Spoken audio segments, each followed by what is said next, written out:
Bonjour, et bienvenue sur Frenchflix. Aujourd'hui, je vais vous raconter un film dramatique intitulé The Help. Spoiler à venir. Prenez soin de vous, et bon visionnage.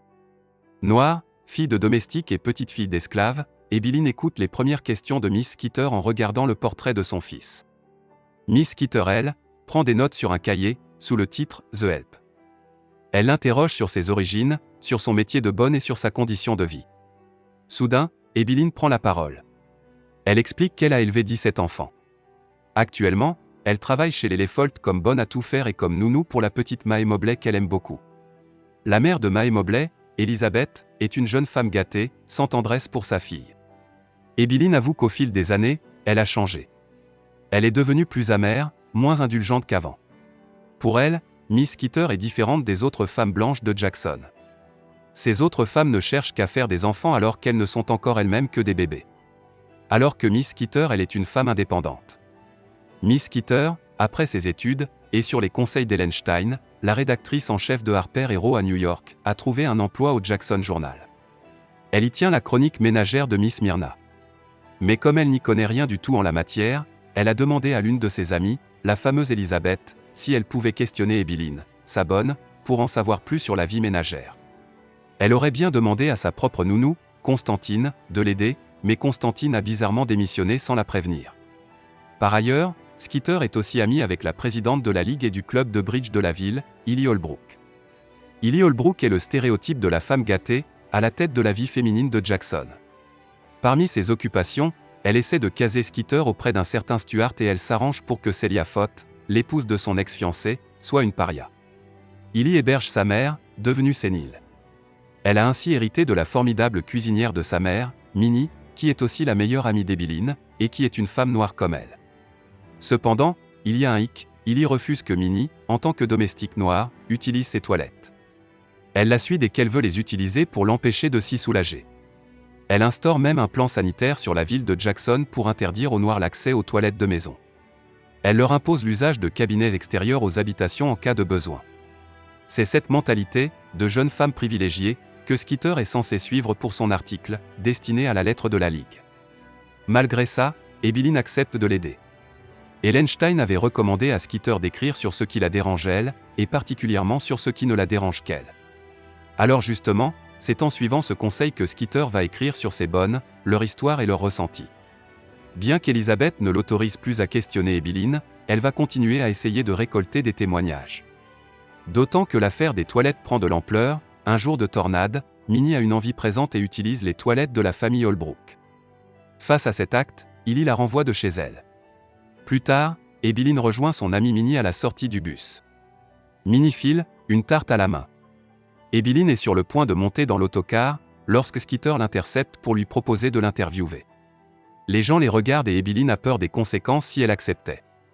En effet, à Jackson, les lois sont en faveur de la ségrégation. Elles punissent ceux qui la violent, qu'ils soient noirs ou blancs. Loin d'être effrayée par ces lois de ségrégation, Minnie, elle, retourne chez Illy après avoir été renvoyée, avec une tarte fétiche. Plus tard, elle confessera à Ebeline avoir commis un acte horrible ce jour-là.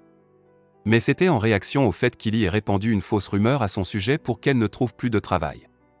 Après avoir écouté l'histoire de son amie, et grâce au sermon du dimanche auquel elle a assisté, portant sur le courage et l'amour, Ebeline décide finalement de se rendre chez Skeeter.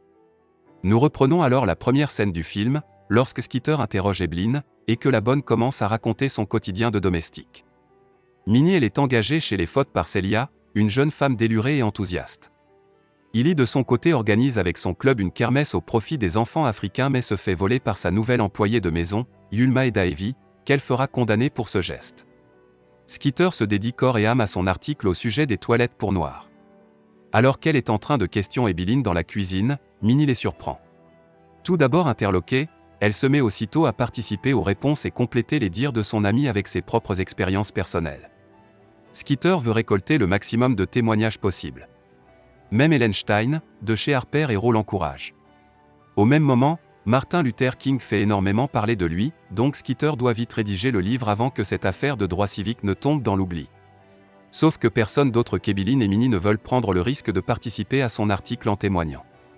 Skeeter est découragé et craint que son article ne puisse jamais sortir. Mais Ebeline ne compte pas abandonner. Elle se bat pour son fils, qui était mort car il avait été laissé sans soin du fait de sa couleur de peau. Il devait être l'écrivain de la famille, alors c'est pour lui que Ebeline veut continuer à se battre et faire sortir cet article. Hilly quant à elle n'hésite pas à rappeler à Skeeter qu'elle lui doit un article. La journaliste se rebelle et réagit de façon alors inattendue en invitant la population de Jackson à déposer ses vieilles toilettes sur la pelouse de Hilly. En parallèle, elle fréquente Stuart. Le contexte politique et social lui ne fait que s'aggraver. L'action se déroule sur un fond de revendications de droits civiques de plus en plus intenses, et de violences croissantes vis-à-vis des Noirs dans les rues. Ebeline et Minnie en arrivent à avoir peur de rentrer chez elles. Mais ces deux femmes continuent de se battre, et se rendent tous les jours au travail.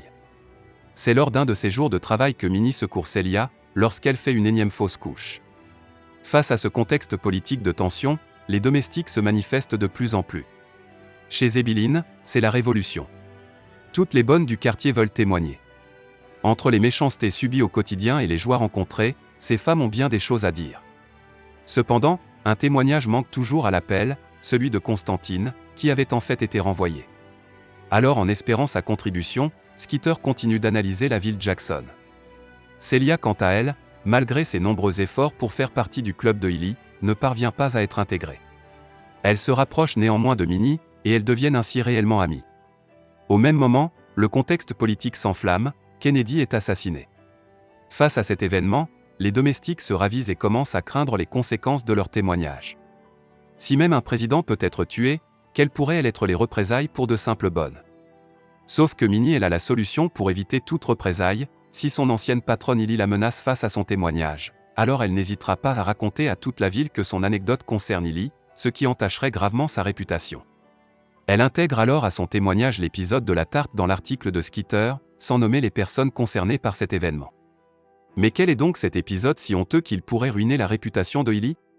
Toutes les femmes noires témoignant se le demandent, et n'attendent que de le savoir.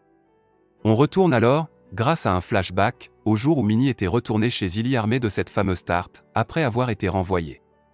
Minnie l'offre à Hilly qui la mange en s'extasiant de plaisir, s'imaginant que son ancienne bonne essaie de se faire pardonner. Sauf que lorsque la mère d'Hilly en demande une part, Minnie refuse. Hilly est indignée par ce manque de respect et se montre une nouvelle fois dénigrante envers son ancienne domestique. Minnie lui annonce alors, de manière narquoise, qu'elle y a en fait ajouté un ingrédient secret, destiné uniquement à Hilly, du caca. Minnie fait littéralement manger sa merde à son ancienne patronne. Face à cette révélation, la mère d'Hilly est en fou rire et Hilly est indignée. Elle envoie même sa mère en maison de retraite pour la punir de son attitude. Elle en sortira finalement pour assister au gala organisé pour les petits Africains. Celia s'y rend également, essayant toujours de s'intégrer dans cette bande de femmes blanches. Un peu éméchée, elle déchire maladroitement la robe de Hilly. En rentrant chez elle, Celia est attristée et sent qu'elle n'appartient pas à cette ville.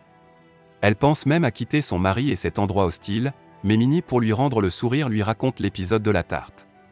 En parallèle, la mère de Skeeter quant à elle révèle enfin à sa fille la raison pour laquelle elle a renvoyé Constantine. Elle l'a en fait renvoyée pour montrer son statut de patronne face à ses invités. Bien qu'elle ait essayé de la retrouver ensuite, Constantine est morte avant. La mère de Skeeter est navrée et pleine de regrets. Meurtrie par son deuil et par sa rupture avec Stuart, qui n'assume pas le projet de sa compagne et est blâmée par Hilly, Skeeter publie son roman qui rencontre finalement un grand succès. Elle l'intitule « The Help ». Elle reverse l'argent du livre équitablement à chaque contributrice du roman. Mais ce qui est le plus réjouissant pour ces bonnes, pour Ebeline et pour Minnie, c'est finalement le fait que leur histoire soit relatée partout à Jackson. Hilly de son côté tente tant bien que mal de colporter la rumeur que ces témoignages ne viennent pas de femmes du coin, pour conserver sa réputation. Finalement, Skeeter part travailler à New York, chez Harper Hero. Pour Ebeline, le prix du succès est douloureux, Elizabeth la renvoie. Elle est brisée car elle ne pourra plus veiller sur Mae Mobley. Malgré le déchirement que cela représente, elle constate qu'avoir raconté la vérité l'a rendue libre. C'est elle finalement qui est devenue l'écrivaine de la famille. Merci d'avoir regardé, c'était Frenchflix. N'oubliez pas de liker la vidéo et de vous abonner pour que je fasse plus de résumés.